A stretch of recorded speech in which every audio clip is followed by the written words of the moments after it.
Theater mode is a great tool for the community to make montages and little mini movies and really find out how one of their games went so they can better improve themselves later on. The problem with theater mode though is it doesn't really show an accurate representation of what's going on because it's not recording you like a DVR. It is instead recording the server. It's recording everything that the server has seen. That's why guns seem to have lower recoil in theater mode.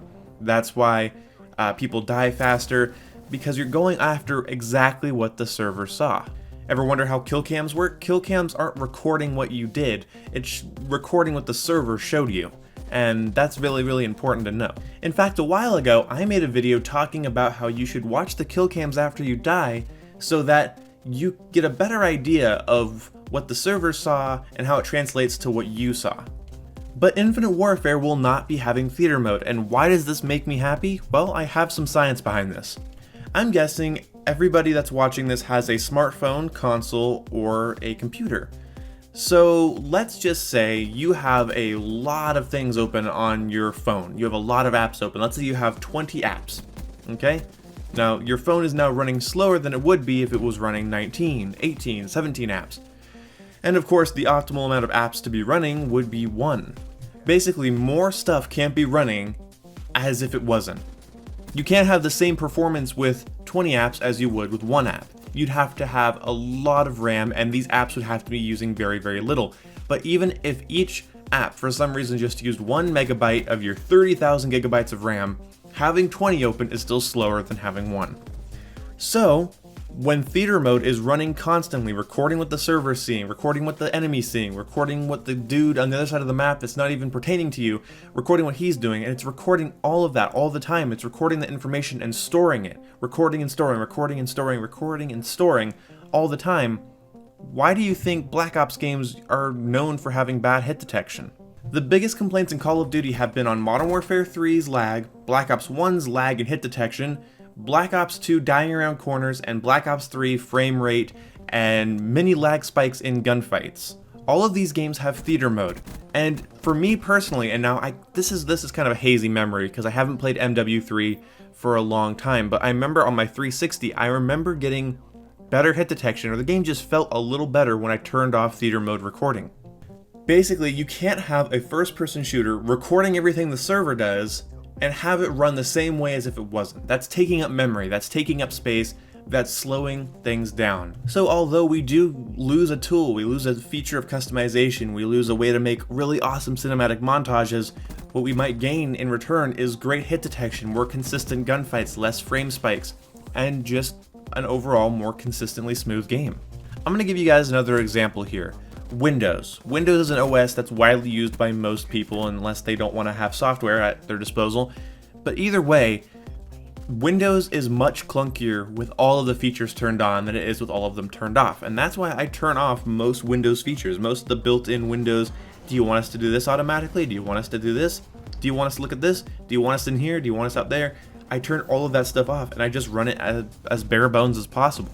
The more things required of software means the more things required of the hardware running it. So basically, guys, this is not an opinion at this point. The more I say it, the more I realize it's not really a matter of opinion. I mean, maybe you've had a better Black Ops 3, Black Ops 2, MW3, Black Ops 1 experience than some other people, and that's subjective, but it's a fact that the more stuff software has to do, the more stuff the machine that it's running on has to do, and you get a slowed down game, you get slowed down software, you get a slowed down Xbox, PlayStation, or computer. I said computer weird, but anyway, what I'm saying, guys, is not, again, it's not really my opinion that, I think theater mode really affects the game poorly. It's the more stuff a game has to do, the slower it runs. I'm trying to think of more ways to put this in case any of you guys watching this are like, I don't think that's how it works. But if it makes sense to you, then good, it really should. I mean, if you aren't really technically savvy, that's fine. You're gonna have to be eventually, but you know, let's just say you're not. And while I'm being condescending here, I want you to pull up your phone and I want you to open every app on your home screen. I want you to open up every one, okay? Go ahead and do that right now.